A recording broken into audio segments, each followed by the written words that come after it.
بسم اللہ الرحمن الرحیم۔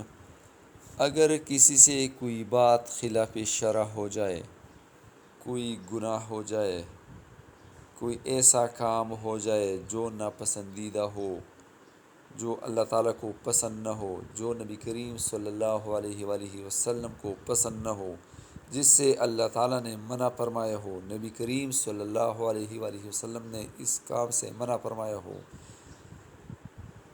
جو لوگوں کے نظر میں بھی ٹھیک نہ ہو، تو چاہیے کہ 2 رکعت نماز پڑھے۔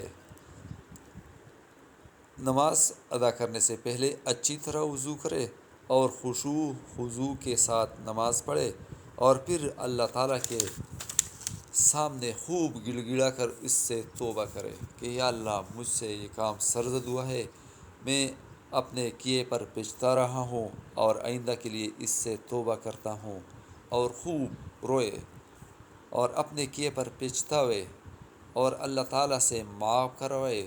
جب تم اللہ تعالیٰ کے سامنے توبہ کرو گے، روؤ گے، پچھتاؤ گے، اللہ تعالیٰ تمہارا گناہ معاف فرمائے گا انشاءاللہ۔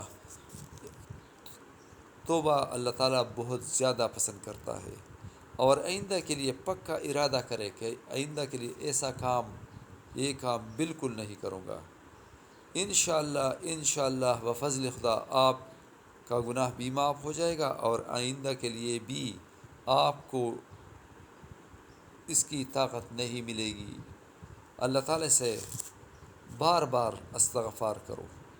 جو شخص جتنا زیادہ استغفار کرے گا، اللہ تعالیٰ ان کے لیے خیر، ہدایت، عزت، صبر، شکر کے دروازے کھولتا رہے گا انشاءاللہ۔ آمین۔